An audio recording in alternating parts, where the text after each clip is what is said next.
Good evening, everybody. We'll be moving on with our next speaker, that is Puneet Kulkarni. So before we start, I'd like to give a brief introduction and background about him. So Puneet Kulkarni is a manager in software quality engineering at Clinic, formerly McAfee. And he's a QA specialist with 14 years of industry experience in network security and data networking. And he's an expert on network security on various public cloud service providers like AWS, Azure, and Oracle Cloud. And he's also an expert on IPS features like SNOT, Sarikata, custom signatures, and HTTP techniques. And talking about his experience, he's worked for more than 6.5 years as a QA engineer in networking on various things like feature regression, system testing on edge data centers, campuses, and service provider core switching. So he also has exposure in merchant silicon chipsets. And so this is a brief introduction about Puneet Kulkarni. We are happy to have you. Thank you. That was very elaborate, I would say. Shall I get started? Yeah, sure. Go ahead, Puneet. Okay. Yeah. So first of all, thank you for providing this opportunity. So it's always special coming back to the college, and even more special when one is asked to deliver a talk for the students. And when Gajendra, who happens to be a dear friend of mine, reached out to me, I didn't have any topic in mind, honestly, but I simply said yes because I didn't want to miss this opportunity. And it was a bit emotional also to coming back to the same college where I graduated a decade and a half ago. So thank you again, Gajendra, and the college and the management for providing me this opportunity. Yeah, so today I'm going to be talking about the top cybersecurity predictions that are evolving in the last few years and going forward. So it's going to be a bit generic topic, and at a lot of places I'm going to quote some of the surveys that are conducted by well-reputed consultancy firms, some different companies and all that. So I hope it's going to be interactive, and towards the end I'll have a small Q&A session as well as a quiz actually.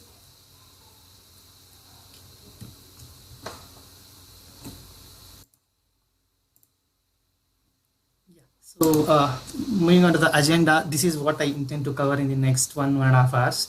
So I'll begin this session with an example of how real life policing works, and I'll try to extend that analogy to cyber security, and thereafter I'll try to keep comparing how real life policing works and how cyber security works, so that we'll be able to connect to the concepts that I'm going to talk about. Then I'll talk about a few of the important cybersecurity breaches that happened in the past 1.5 years, and the cost incurred because of these breaches actually. So after that, I'll be talking about what does the cybersecurity mean, and what are the common methods the criminals or the hackers would use to attack different targets actually. After that, I'll be speaking about top predictions going forward, and I'll be quoting a few of the well-known surveys like Gartner and a few other companies. And then I'll have a small cybersecurity quiz, and then I'll open it up for the QA session. Yeah, so talking of the real-life policing, right? So how the police work is basically they have a perceived threat and they try to control that. For example, let's assume in our locality there are robberies happening, there is carjacking happening, there are bank burglaries happening actually. So what we would do is we'll probably put a secure lock for our house and assume that the burglar is not going to enter our house. And unfortunately that wouldn't work. So what we would next do is we'll put a CCTV camera and hope that the burglars wouldn't enter our house. And then these criminals are very smart, so they know how we think in general as human beings. So they possibly can disconnect the camera or do something else and still enter our house. So now we realize that the security camera is not enough. So we'll probably put a motion sensor or an alarm panel or a biometric lock, assuming that that's going to help. But it may help or it may not help. So and eventually we are left with only one option of complaining with the police, wherein police will deploy some policemen in the whole locality. but that doesn't necessarily assure that we are going to be 100% safe. It may deter the criminals, but it's not going to stop them from doing what they are good at. So then the last solution would be have continuous police patrol and assume that that's going to provide all the solution. Most likely that may help. That again, there is no 100% guarantee that that's going to stop the criminals from attacking or conducting their robberies or something of that sort. The reason I'm trying to highlight this situation is basically in the connected world, especially in the last few years and post-pandemic, we are all digitally connected and the whole process has got accelerated. What probably would have been achieved in probably by next 3-5 years hasn't got achieved in probably last 2 years actually. The way the UPI transactions are happening, the way we are doing all the on-ramp transactions, the GPays or OTPs, and how we are transacting using OTPs, they have become pretty common in our day-to-day life. So like in the inaugural session, sir, I think Vijay sir, correct me if I'm wrong, so was mentioning, right? It's become a day-to-day routine. So even the elders, like my own parents, they are using GPay to make payment. So it's become so invasive and so common that we are all at the risk of cyber criminals right now. Yeah, so talking of cyber criminals, I'll probably next talk about some of the famous breaches that happened in the last year, 1.5 back. Yeah. So if you see right at the left top corner, we are talking of Elon Musk, who happens to be one of the richest person in the world. So there was an American teenager who was tracking his private jet using a Twitter handle, and he started posting all the updates about where Elon Musk's jet was landing and all that. And then when Elon Musk objected to that and offered him a $5,000 to take that Twitter handle down, that person refused. He said he gets more thrill tracking Elon Musk than getting money out of that. And then he joked to Elon Musk saying that if he can up that offer from $5,000 to $50,000, probably that would interest him actually. So that's one problem of being a celebrity and we getting exposed. I mean, although Elon Musk is a celebrity, that doesn't necessarily mean that we commoners are not going to get trapped in this. So the cyber criminals don't differentiate between a rich person or a poor person. At the end of the day, they want to make money out of this crime, and they don't necessarily claim who is the target actually. Yeah. And then on the right hand side, the top corner, we see the Big Basket. So Big Basket is one of the grocery online stores which saw huge adoption again because of the pandemic, and around 2 crore people's user data was exposed on the internet. So, and we probably will wonder as to what are the criminals going to do with this data. I'll probably touch upon that in next few slides. And then same thing happened with Domino's also. So a lot of personal data was exposed, like Aadhaar number, or order details, credit card, multiple things actually. And on the right hand bottom corner, we talk of the Tesla car hack. So one of the German teenagers happened to remotely control some of the Tesla cars, and Tesla being a very connected car, so it had a lot of third-party applications that were running on those Tesla cars. So this hacker actually got control of those cars. He could remotely open the windows, he could remotely start, he could run the music system and all that. And on the left hand bottom side, we have the Apache Log4j. This happens to be the latest corporate cyber crime that started sometime in late December, rather early December actually, wherein a lot of enterprise products which use a logging mechanism called Log4j to log the events in their applications, they got actually hacked. There was a vulnerability in Log4j which these applications were using, which essentially meant the hackers could gain control of Log4j and then gain access of the applications which are using this Log4j. And a lot of companies actually had to abandon their year-end vacation plans to ensure that the risk was mitigated. They had to apply the patches to ensure that their applications are no more vulnerable. But unfortunately, that doesn't necessarily mean that everybody will be safe even if you have to upgrade to the latest patch. The reason is cybersecurity is not something which works in silos. It's going to be a combination of a lot of things that would make something very safe in that sense. So I'll touch upon that part in the subsequent slides actually. So in terms of the databases that we talked about, beyond a point, they will have a lot of financial impact, but it doesn't necessarily end there. The companies will incur different set of losses. That could be reputation loss, that could be legal lawsuits, it could be financial losses, and many more, or probably a combination of all this. So if you look at this slide, Domino's breach affected about 8 crore user orders actually, and Air India, which happens to be one of India's premier airline agency, so they had about 45 lakh user data getting exposed. And Upstocks, which happens to be one of the stock trading platforms, they had about 25 lakh user data getting exposed. So what this shows is the scale of attacks are getting very big actually. The attackers are looking at making huge impact and maybe make huge money out of that actually. So this essentially means that the cybersecurity mechanism that these big companies had failed. What could be the reason? Well, it could be a combination of factors.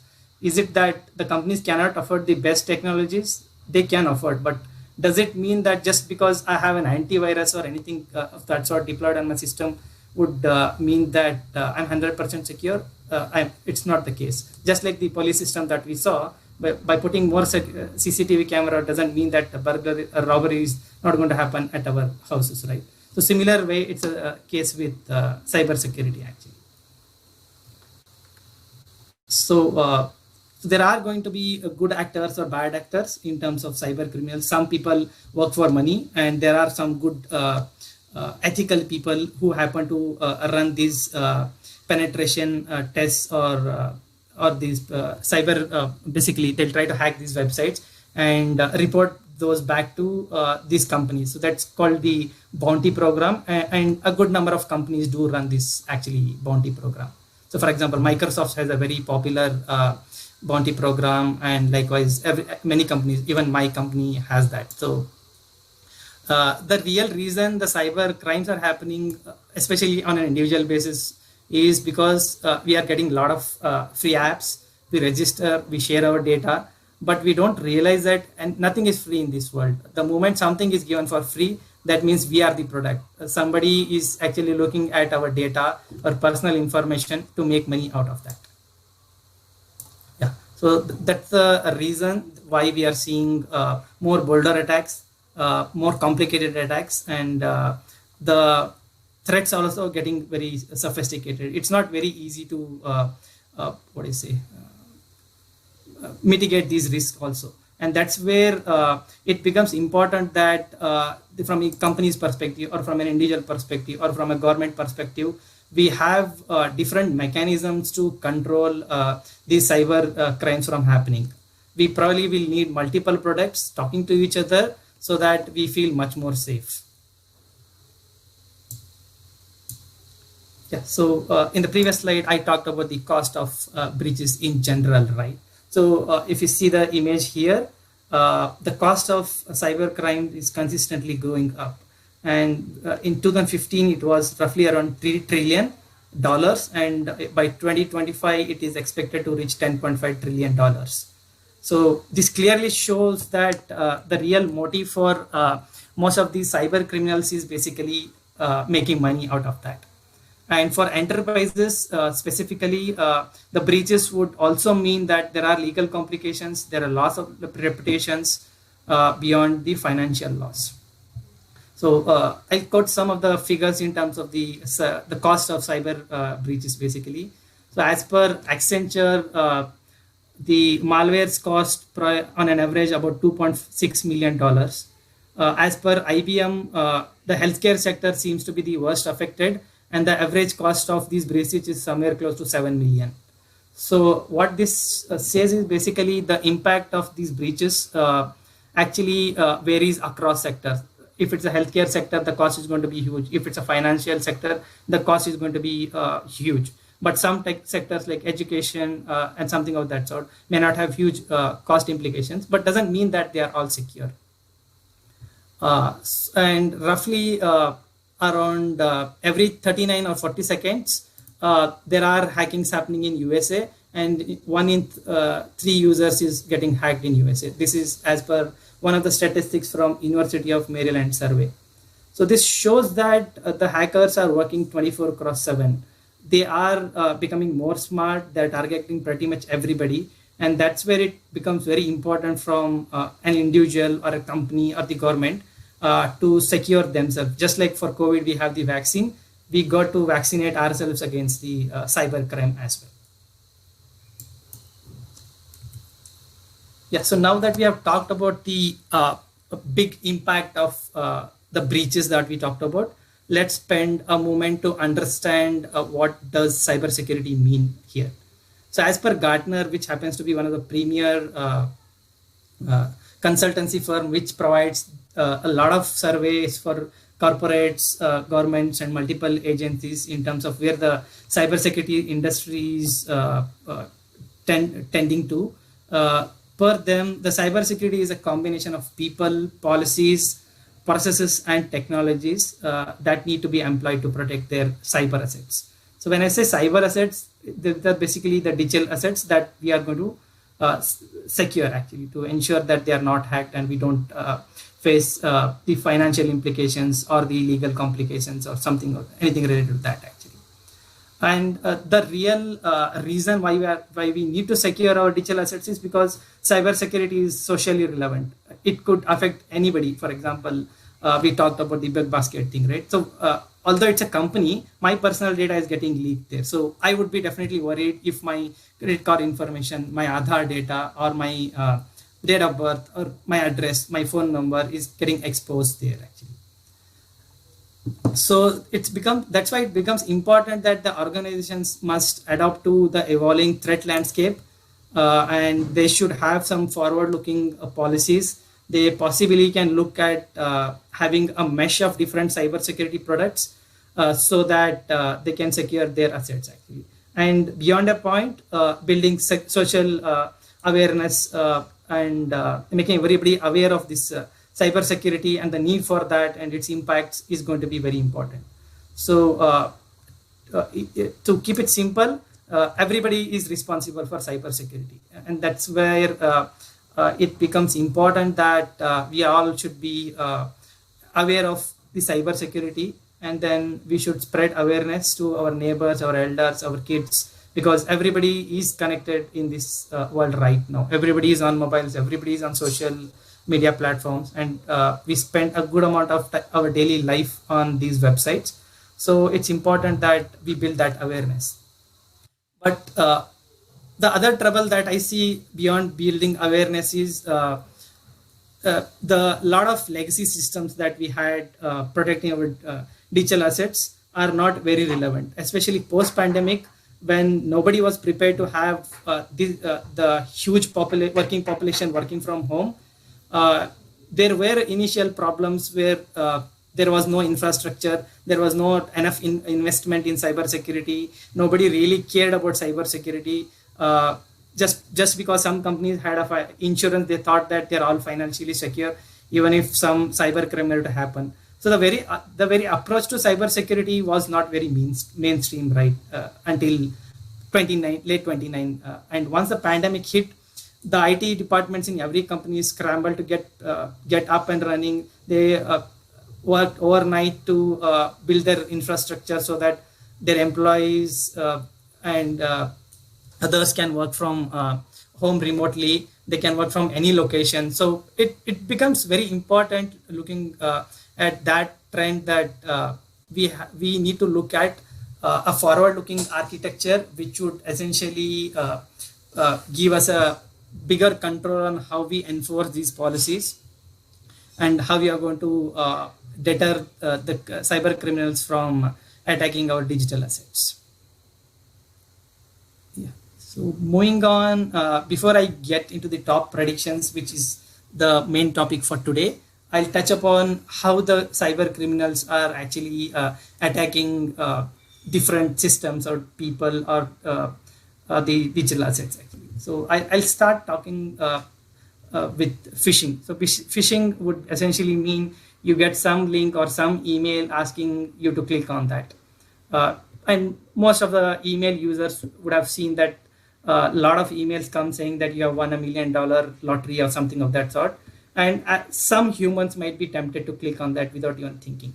So now let's assume you click on that, you share your personal data, and the criminals would end up giving you some money, not necessarily the $1 million they talked about.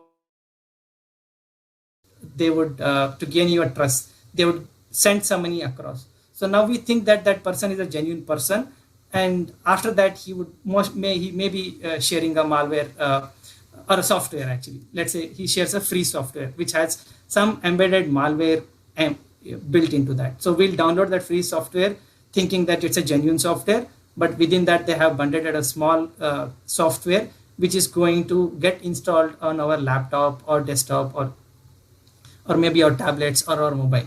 So then they will start actually tracking our data. They will start tracking what are the transactions that we are making. They will start looking at our digital footprints. And in the digital world, unfortunately, although we think that nothing is being tracked, almost everything is being tracked actually. So for example, if you look at even if you disable your Google map tracking, Google would still go ahead and log the data. So it has become very all pervasive, wherein everything is getting tracked beyond a point actually. And extending the discussion on the malware, right? So now let's say that software that we installed had a malware embedded, which gets installed, and let's assume this software is basically a ransomware, wherein that software get installed on your system and it locks your system, saying that your system has been hacked, and they would expect you to pay a certain money depending on how big the person is, and only then they would promise you to share the key to unlock that. And ransomware for a while has been growing actually.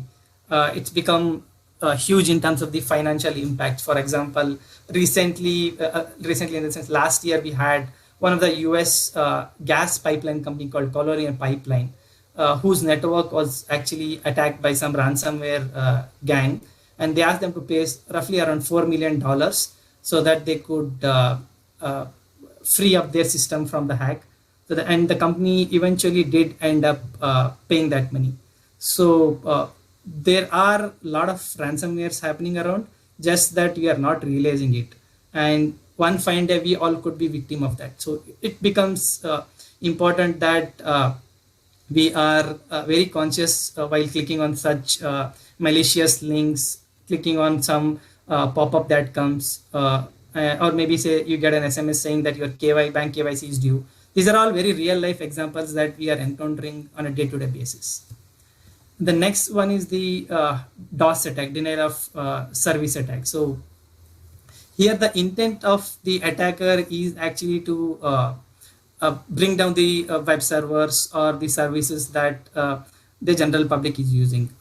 And to talk of one of the biggest DDoS attacks, last year, 2 years back, not last year, 2020, early 2020, AWS suffered one of the worst. So AWS suffered one of the worst DDoS attack, wherein there are roughly about 2.3 terabit of data hitting AWS servers, using an exploit which was in one of the LDAP servers, which is commonly used for authentication actually, and try to bring down the AWS service. So this goes on to show that no company is immune from these cyber attacks actually. So it becomes very important that the companies or the individuals or the governments invest in securing their networks so that such kind of cyber attacks don't happen. And then talking of the pandemic trend, which is basically the frauds over sharing your password or OTP, which are targeting mostly the elderly, wherein they are trying to do some bank transactions, or maybe let's assume they're trying to online order something on Flipkart. While they genuinely are interested in order from the Flipkart website, but the fraudsters would trick them into believe that the website these people are accessing is a genuine website. They are so smart that they ensure that it looks almost similar to a legitimate Flipkart website, and they'll send a link to order something actually. And then they will get access to your passwords or OTP, and maybe they'll ask you to punch the card details and all that. And then they gain access to your bank accounts, and then thereafter they basically squeeze money out of your bank account. This process has been very nicely narrated in one of the recent web series called Jantar. I think in the inaugural session, Sir was talking about, I think D.A. Kulkarni Sir was talking about that. So that's exactly how these things are happening. And it's not that only the illiterate or old people are falling for this. It's even the educated, everybody who is aware of how to be secure digitally, they are also falling for that. And the social engineering frauds, basically. Let's say we are all on social media like Instagram, Facebook, Twitter, and everywhere. So just like a phishing mechanism, here also somebody would befriend you, they'll start sending you some nice messages and then gain our trust and eventually trap us into a cyber fraud. So it's very important that we are very conscious of what's happening around, stay up to date with the digital trends, read newspapers, news articles, and be aware of what's happening, because beyond a point, that's the only thing that can save us from all these things. And last, very important thing that is one of the main reasons contributing to cyber frauds is basically the misconfigurations. So despite the companies having all the different cyber security products being deployed, a lot of attacks are happening because of the human errors. Roughly around 95% of the attacks are because of this. So somebody would have, say, opened a port which they didn't really intended to open. So the hackers would start accessing the company's legitimate websites, try to bring those servers down and gain access into the systems. And the real intent of gaining such access is not to attack the very first system that they run into. Their intent is to actually spread deep into the network, try to attack from different angles, and ensure that they gain control of your systems, or they gain they make monetary gains and all that. So this goes on to the previous slides goes on to show that we are all going to continue seeing the cyber security frauds happening, and then all we have to do is have to be very conscious of these things happening, deploy all the mechanisms that we can, be it the technology or the products, or deploy the required number of human resource, or maybe a combination of all this. Yeah, so moving on to the trend that are actually right now happening in the cyber security world. So this is the trend that Gartner is foreseeing actually. So it says that roughly around 75% of the world will be covered by the privacy laws by 2023.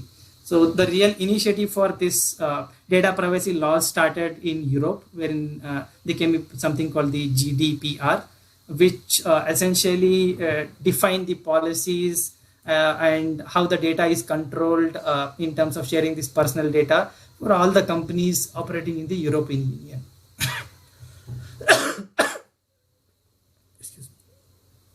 The next one is basically the mesh architecture that I touched upon briefly in the previous slides. So here, because of the growing complexity of the networks, no one product can solve all the problems that one would run into because of the cyber flaws actually.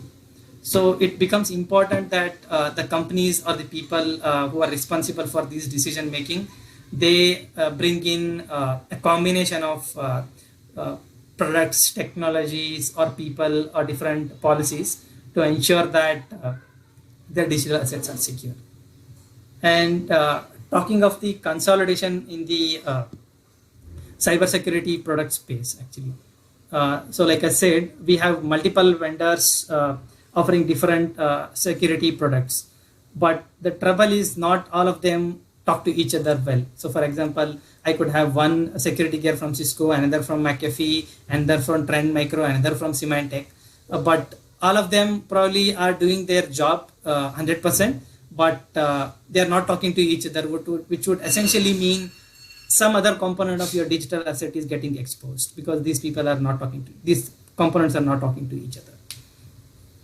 And the other trend that's emerging is basically the third-party applications that a lot of corporate corporate softwares would use.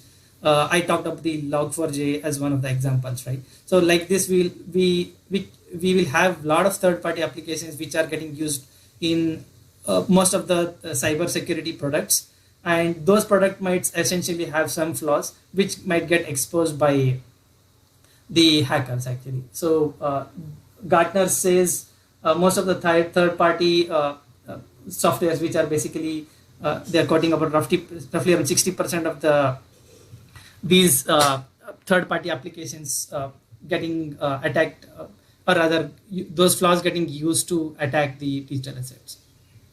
The other trend that's continued to evolve is the ransomware actually. So the scale of and the boldness of these ransomware attacks is just incrementing. So by 2025, it's expected that a lot of nations will pass the ransomware related law, wherein they would stop or encourage people or from companies from paying the ransom that the fraudsters would ask for, and they are going to make it punishable or as a criminal case actually. The other trend that's emerging roughly after the pandemic because of the work from situation is now cybersecurity is no more seen as a liability. It's seen as an investment by the executives of the company. It's become a main conversation in all the boardroom discussions, and it's expected that by 2025 roughly around 40% of the companies will have dedicated focus on cybersecurity. The other trend that's emerging is maybe by 2025, cybersecurity will get weaponized. We are all seeing the explosion of IoT devices or 5G. With 5G, a lot of small devices, small medical equipment, all are going to get connected to the internet. The fraudsters might gain access to this. For example, assume you have a medical device which is connected to a patient in an ICU, and the fraudsters gain access to that. They potentially can cause harm to the patient, bring down that patient support system, which eventually might lead to the death of that same person. So these are some of the broader trends that are happening in the cyberspace. And in terms of the technologies, basically these are the three things that are actually emerging post-pandemic. So if you see the first statement that I have added, the cybersecurity market is growing, and roughly it's expected to reach about $170 billion by the end of 2022. And on an year-on-year basis, it's expected to grow in double digits. So that means companies are going to invest in cybersecurity. People will invest in cybersecurity. Governments will invest in cybersecurity, and they will deploy all the mechanisms, all the products, all the relevant policies to ensure that their assets are all protected. And with that in mind, Gartner defines that the organizations will adopt cloud-centric approach to all their security postures, which would be a combination of multiple technologies or products. The first thing that they are talking about is the ZTNA, Zero Trust Network Access, which is one of the Gartner terminologies. When they came up with this survey somewhere in 2019, they defined ZTNA to be one of the main factors that's going to define how the companies are going to approach their security posture. And with pandemic hitting us and work from situation becoming a routine, a lot of companies have started investing in ZTNA. The next piece is the secure access service edge. So again, this just like ZTNA, it's not a product. It's again an architecture, which is a combination of multiple products which are getting deployed to ensure that the companies or the governments secure their digital assets. And the third one is the XDR, which is the extended detection and response. So this is again not a technology, but it's basically a bit of a detection and response engine, unlike the current or rather the previous approach of waiting for the cyber crime to happen and then responding to that. This approach of XDR is basically all about preventing the attack from happening and then ensuring that we prevent the attackers from achieving the goal that they intended to. So in the next few slides, I'll briefly touch upon each of these technologies or the architectures with some examples. Okay, yeah, so talking of ZTNA, basically it's not one single product or one technology, but it's basically a way of thinking wherein we approach everything as harmful. We assume that the attacker is already in the system and we got to prevent that attacker from gaining access to different assets within the companies. For example, let's say we are all working from home. As a corporate entity, my company would provide me access to a VPN tunnel, which would mean I use the public internet to connect to my company's infrastructure and then access the company's web applications and different resources. Once I'm on the VPN, the company wouldn't authenticate each of my transaction, be it accessing a lab device or a web server, or be it my payroll system, or be it my HR system. They would assume that whoever is on the VPN is a trusted resource. And gaining access to, or rather using VPN is all dependent on just we authenticating our username and password. So imagine somebody forcefully gets access to my username and password, they pretty much have access to all the resources my company has.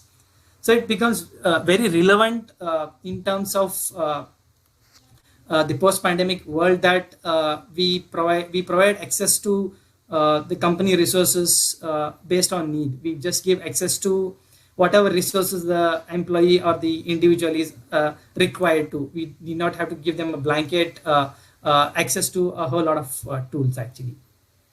So in the ZTNA, the identity or trust becomes the foundation wherein every user has to authenticate every transaction or every access to an application. The authentication mechanism could be using an IAM service, which would essentially use the single sign-on method or the multi-factor authentication. We all are used to multi-factor authentication, for example, right? Well, for banking transactions, they would send the OTP to access the bank account. So likewise, Zero Trust also would have this multi-factor authentication built into the whole ecosystem actually. And other thing that ZTNA helps us achieve is basically the lateral attack landscape actually. So like I said, with an VPN, the moment the hacker has access to the corporate network, they can pretty much access every application. But in the ZTNA world, we will give access to the only application that the person is interested in. For example, I'm trying to access my payroll in the company. So they would give me bare minimal access to that application.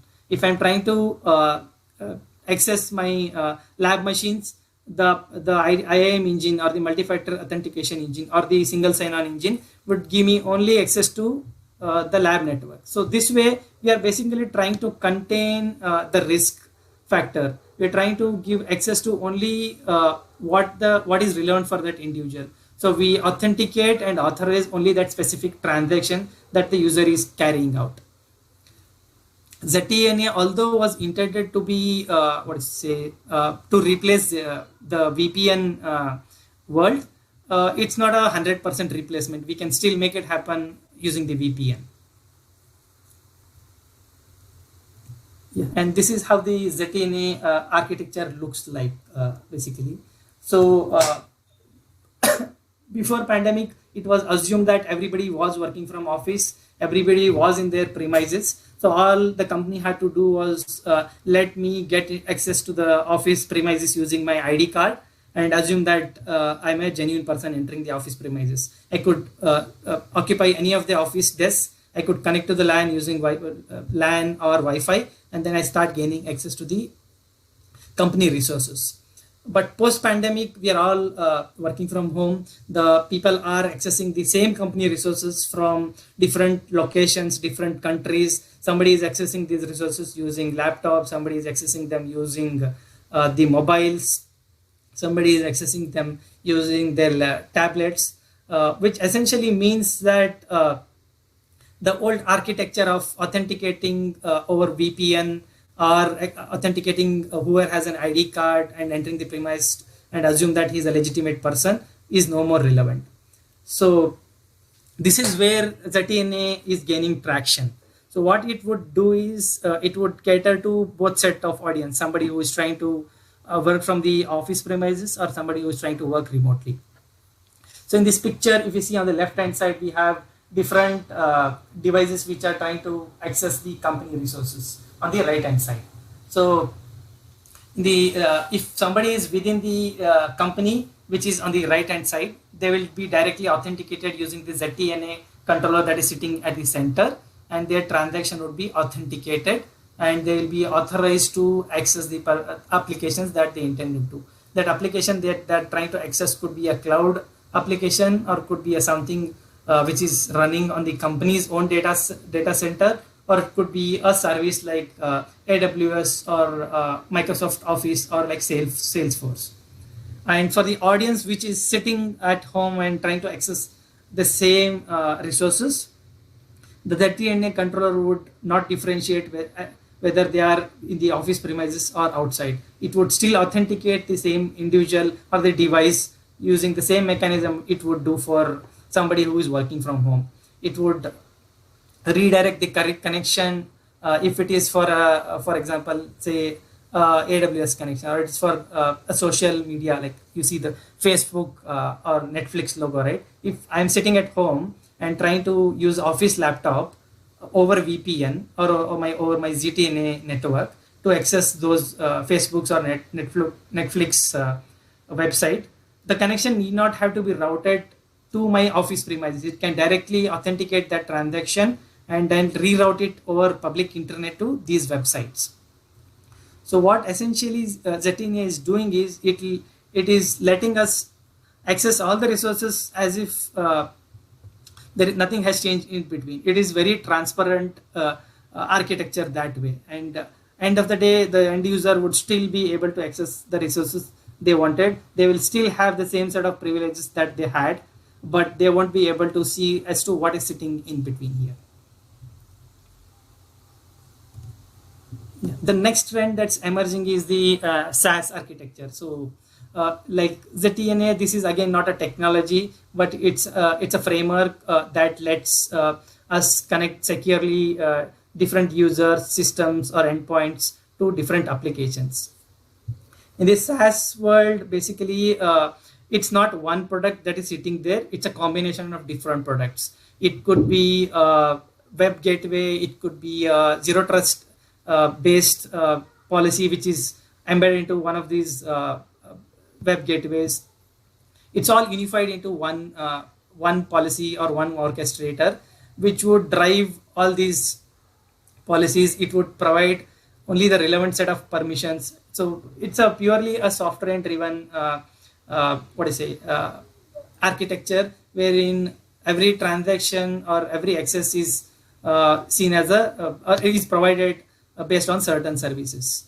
And again, just like ZTNA, SaaS is location agnostic. It wouldn't get to know where the end user is actually accessing the service. It would still give the same set of privileges or same set of access the end user would expect. But at the same time, they would enforce that all the policies that are configured by the company or by the application are honored actually, and only then an end user would be able to gain access. And and the beauty of SaaS is basically it would even cater to the IoT devices. So IoT, like I was talking in the previous slides, it could be an industrial IoT device. It could be some small sensor. It could be a small medical device, all connected to a network. with IoT and 5G, the connectivity or the number of digitally connected devices are going to explode. There could be billions of devices getting hooked onto this network. But SaaS would ensure that it's ready to accept connections from these devices as well. And as per Gartner, it's expected that roughly around 40% of the companies are going to adopt to the SaaS architecture by 2024. In the next slide, I'll talk about an example of how the SaaS is transforming from a legacy architecture to the SaaS aware architecture. So the slide that we see here is basically the old architecture which was prevalent before the pandemic, wherein although I was working from home, I would from different location, all I would do is basically log on to my VPN and authenticate myself, and I'm done with that. I would gain access to all the applications on the company's data center, all the applications that company has given me access to, for example, the payroll system or the HR system, or it could be the Office 365 suite. Everything was actually being redirected at my company's firewall. That firewall would actually ensure that I'm accessing a legitimate website. It would ensure that I am sending and receiving encrypted data. It would ensure that I have the right set of permissions to access those services. But it wouldn't scale actually, because with millions of people across the world trying to work remotely, the firewall would need to scale to multiple connections, thousands of connections overnight. And like I was highlighting about the traditional way of accessing these things, right? The moment one hacker has access to my system, after bypassing the firewall authentication, they would have access to all the applications that are running behind this firewall. So in a way, this was not very secure approach, and with the scaled connections that are hitting every company's network because of work from home, this is something that is not going to meet the future expectations. And that's where the SaaS architecture is gaining traction. And this is how an evolving SaaS architecture would look like. If you see here, the kind of devices that are accessing the applications have not changed. It continues to be the same mobile or same IoT device or the same end user or same laptop who is sitting at different locations and trying to access the same application. All we are trying to do is basically build security as the main component of authenticating these transactions and build a perimeter or a circle around everything. So what would happen is there is going to be a SaaS controller here, basically a ZTNA controller which is sitting here, which would authenticate every transaction that is hitting this perimeter. So today I'm sitting in Bangalore and accessing my company resources. Tomorrow I could be in Belgaum and trying to use the same resources, probably from a different device, say from my mobile device.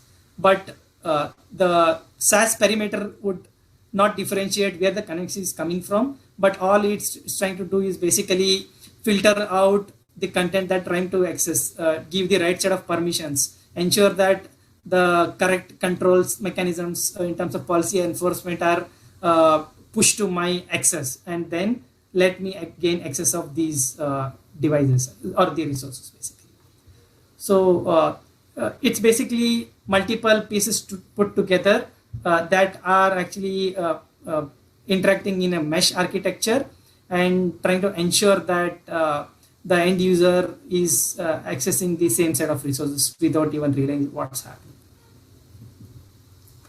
Now that we talked about all the different components like web gateway, a network security device, multiple ZTNA architecture, ZTNA controller, multiple technologies or products, trying to ensure that we build the security perimeter.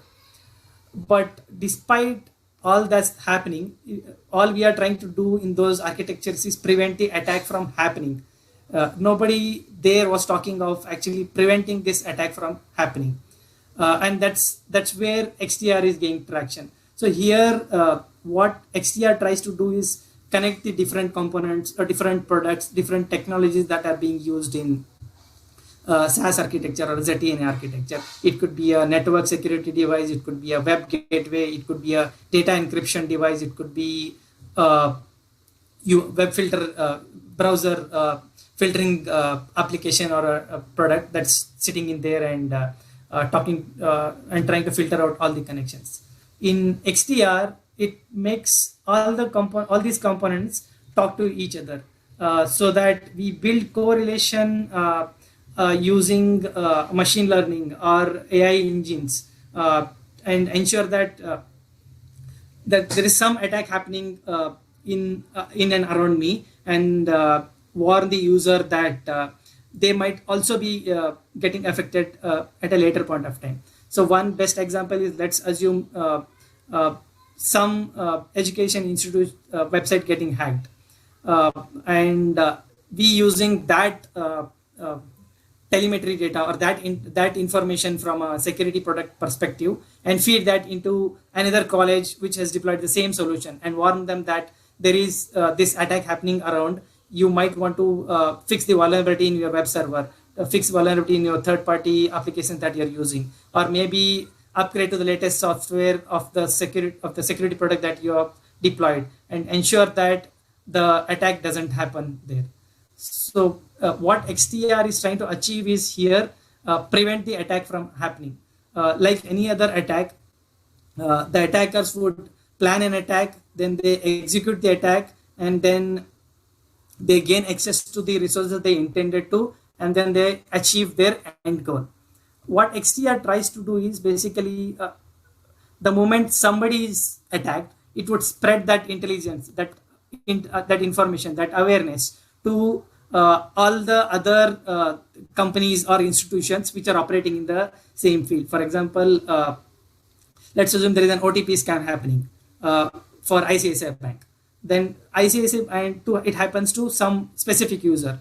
What ICICI Bank would do is basically send out a precaution message to everybody, because they realize using an XDR engine, using their XDR analytics, that the end user who is getting trapped using an OTP is getting trapped there. So this way the companies can also, we talked of an end user, right? This way the companies can also make use of our XDR architecture, wherein let's say there is a ICICI being a financial company, they can, based on the information the security product is collecting from ICICI security products, it can spread that intelligence, that awareness to say Axis Bank or any other bank. So this way we are basically collecting information from different security products, trying to correlate them, trying to make sense of all the intelligence and all those threat telemetry that's happening, all the information that we are collecting from these products, and spread that awareness so that we prevent that attack from happening for somebody. Maybe we cannot prevent the first attack, but at least we could try preventing that same attack getting repeated or replicated across different companies or different end users actually. Yeah, so this is how the XDR architecture looks like. So it has a firewall service running, it has the network detection and response engine running, it has the secure web gateway running, it has the secure email gateway, basically secure email gateway, it has the data loss prevention or the encryption engine running, it has the cloud workflow security built in, it has the IAM engine built in. So all these components are actually fitting into that SaaS or the ZTNA perimeter that I talked about. And we are collecting information or intelligence from all these products that one would have deployed in their security architecture. And we use that information to build analytics, build the threat intelligence, and then help the end user prepare themselves or prevent that attack from happening. That's the XDR backend. So what we are trying to achieve here is before an attacker hits multiple organizations or end users, and before they can launch their attack, before they can meet their end objective, we are trying to prevent that. And that's the beauty of XDR. So where we are moving from an approach of detecting an attack, we are trying to prevent it here. Yeah. So now having talked about different architectures, different trends, I am coming to the end of the cyber security trends that are emerging. Next few slides, I would be taking a small quiz for all the audience based on all the topics that I touched upon, and then I'll open it for Q&A sessions.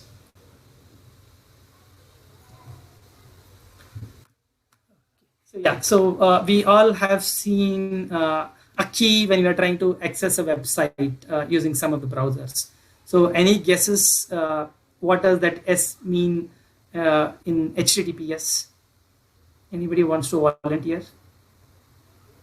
Kachandra, can any people unmute and answer that, or otherwise I'll probably continue. They are answering in the chat. Okay, give me a minute. I don't see it on the chat because I'm in presentation mode. I think they can unmute. No, yeah, I can see. Yeah, I can see different responses coming in. Yeah. Yep. I think they are right. It basically means that the connection is secure, the data is encrypted, and all the data flowing in and out of that connection is secure.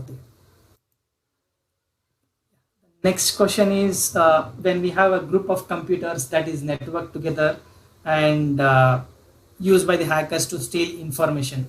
So what is this approach called? Yeah, there you go. I think the guys are very smart. They are very aware of what's happening around. It's basically the botnet. Okay, yeah, the next one is basically the criminals trying to access someone's computers and encrypt the user's personal data. So, and the user is unable to access this data unless they pay some bounty to the criminal.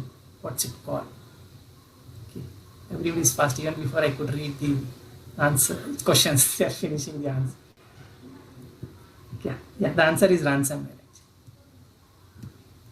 Yeah, the next one is a scenario of a public Wi-Fi that we're accessing from, say, a cafe from an airport, and it authenticates just the Wi-Fi access, but we assume that it is safe to access our company resources or the sensitive information, trying to do online transaction on that. But is it safe or it's not safe? Well, let's see. Okay, yeah, the answers are flowing in. That's correct. It's not safe. So basically, a public Wi-Fi would just give us access to the internet. It's not ensuring that we are encrypting the data that is going in and out of the connection. So it's always recommended to use some VPN or encryption softwares while we access such public Wi-Fi networks. Yeah, the last question that I have is basically somebody is trying to hinder the normal operation of a website. They're trying to bring down the website. What it is called? Okay, yeah, that's right. It's called the DOS attack, basically denial of service. And if multiple systems are trying to attack the same system, it is called the DDoS, distributed DOS. Okay, that brings me to the end of the presentation. So I'll open up for some Q&A. Any question, folks? Probably you can unmute and ask me the questions. I hope I can answer. Yeah, participants can unmute themselves and ask questions.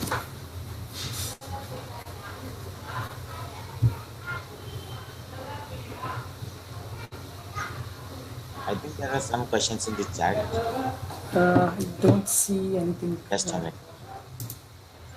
Yeah, they're coming. Let me look at the chat.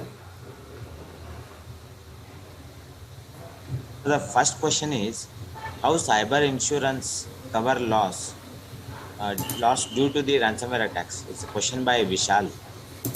1 second, I don't see that question. Okay, can you repeat that question, Gajendra, once again? How cyber insurance cover loss due to ransomware attacks?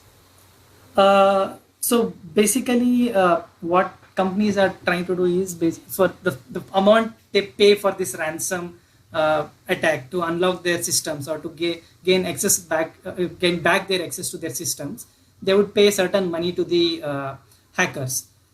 What insurance does is basically it would ensure that a certain amount of that loss is taken care. The company gets paid for that. It's just like any life insurance that we buy, right? There would be a certain coverage that policy would have built into that, and that's the amount that is getting paid for after this ransomware. It's a bit of a reimbursement, I would say, to an extent, for the company that went through that ransomware attack. Okay, thank you, Puneet. There's a next question by Vijay and Muralidharan, I guess. Can you suggest some real-time tools that we can explore on this XDR? Well, it's there aren't any tools actually, because it's still it's a technology, like I said, right? Multiple components are put together to arrive at this architecture.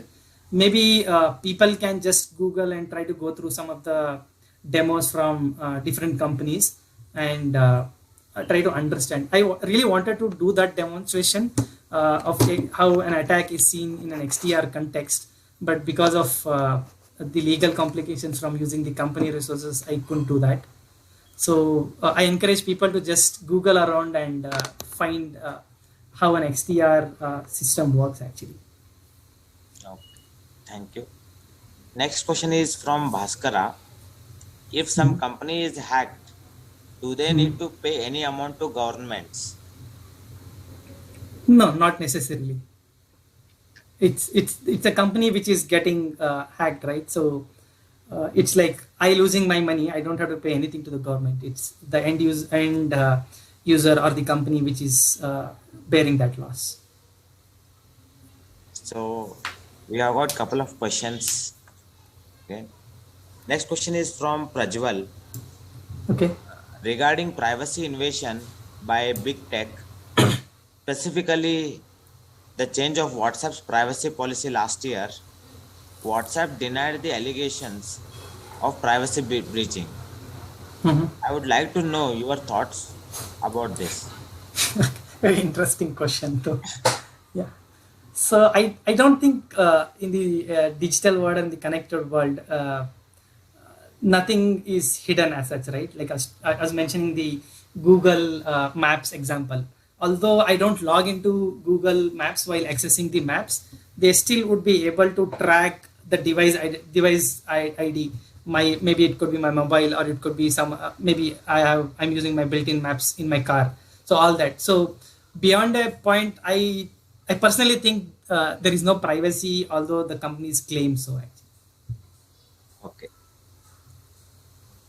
Next question is from Prudvi Naidu. I am interested in cyber security, but I am having offer from Big Four, given the cloud innovation. What do you think it's gonna give the best in future? What is this Big Four? I'm assuming some companies. I think he is asking related to the offer or choice of a career, maybe. Okay. So well, I don't know what offers does he have. Yeah. But from a career perspective, definitely I would encourage people to explore a career in cybersecurity with cloud adoption, with IoTs, the kind of investment that's happening in the assuring the digital assets. Every company is investing in cybersecurity, so there is future, and personally, I would love to see more people coming into the field that I'm working in. Actually, but the challenge could be, let's say, assuming somebody is getting into a company which is not in cybersecurity, but they are interested. So I would suggest two options. One is maybe they do some online courses and try to gain knowledge and explore job options in the market. Alternatively, they could go ahead with their current offer and try to learn on the job. Try to do their job and try to learn something else in security. And then when they think of their next job, they can probably get into cybersecurity. And that's how I got into cybersecurity, honestly. Next question is from Vishal. I think it's a continuation of previous question maybe. Did they do some security assessment for the organization? They as in didn't get that. That's not sure, but I think we can take it as a general question. Yes, yeah. Actually, every company does run these uh, campaigns to find, or audits basically, to find out how vulnerable their digital assets are. That's where some of these consultancy firms like Deloitte or PwC or Accenture, those have teams actually doing this auditing, this penetration testing to qualify how secure some companies' resources is actually. Okay. I hope I answered Next, that question. hope so. Next question is from again Vijayan. So he's asking how this XDR different from IDS or IPS. Okay, so probably I'll talk of multiple IDS, EDR, and then XDR. So IDS is, or IPS is a network security device. All it is trying to do is just inspecting the traffic that is entering the premises. For example, let's say my company would have deployed an IPS or IDS device, and somebody is trying to access the web server sitting behind that. So all it is trying to do is just inspect that connection. Okay, whether that connection is secure, whether it's using maybe a vulnerable version of browser and all that. But the end goal possibly could be to gain access to a laptop or a mobile that is running on this company premises, right? So an IPS or IDS is not going to prevent that specific attack from happening. The end goal of attacker is to gain access to the network and basically hit a different target. So that is where we have different security products, right?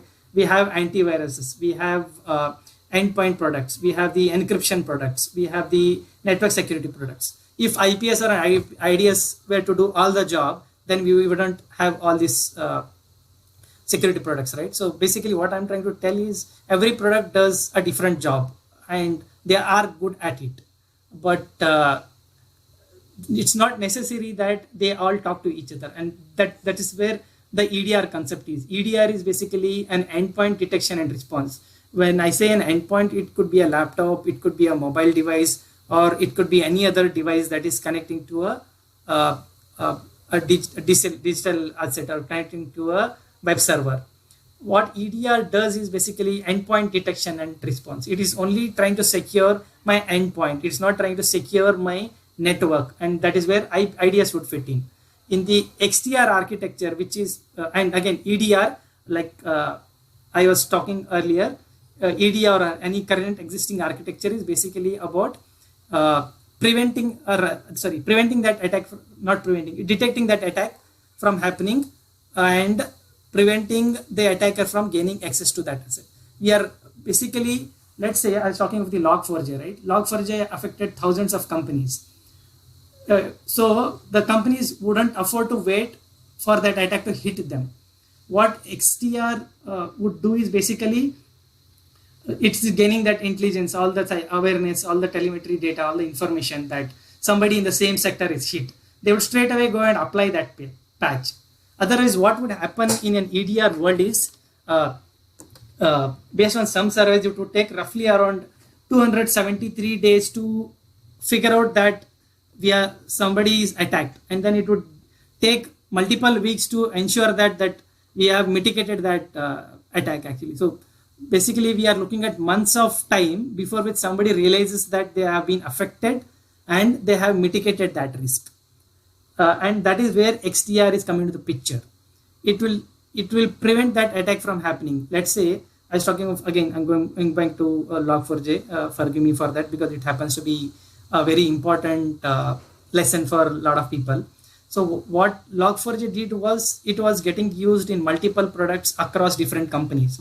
So it's not enough that only one product that was using that applies that patch that Log4j deployed. It could be in some third-party application also. It could be in third-party application that is bundled into one of the security products. So what XDR would try to do in that case is just alert everybody who is using that XDR product, or who is hooked onto that XDR architecture and tell them that there is a log4j vulnerability that is hitting somebody in a different industry. Maybe it is relevant. So why don't you go ahead and patch your system? And that is where the XDR is coming to the picture. Thank you, Puneet, for that elaborate answer. We have next question from Rakshit. So he's asking, can law enforcement agencies recover the deleted chat from the WhatsApp, Facebook, or Instagram servers? Even it provides end-to-end encryption. Well, I don't know how how it is being dealt with, but I do see that the governments are enforcing or forcing these companies to share this transaction or these charts. Actually, probably they are rerouting their request to the same companies which would have access to this encrypted data, and they are then bound to share this charts with the basically the legal departments of the governments or some other enforcement authority. Actually. Okay, thank you. There's a next question from KV Maitre. Nowadays, GPay or PhonePe are hacked. Which safety precautions can we take? Well, there are tools that different companies are selling to install on mobiles, but specifically for these kind of frauds, I think social awareness is the only solution. I don't see anything helping there, because if somebody is sending me an OTP and even if I have some software installed, there is a human angle that is involved here, which none of these technologies or products are going to address. So we have to be aware of such frauds happening and then prevent that from happening. Okay, thank you, Puneet. I think there is one more question, but I feel you might have already answered it. What are the flaws of XDR and EDR and how it is different? Yeah, I did answer that together. I try to connect the IPS, EDR, and XDR together and answer that. Yeah. Thank you, Puneet. It was a wonderful session, and you gave 3 important topics. If they're academicians, then they can definitely explore those topics such as zero trust, SACE, and one more. XDR. XDR, right. Yeah. So it's really it was really awesome talk. Thank you. My pleasure being invited and having this opportunity. Actually. Yeah. Thank you.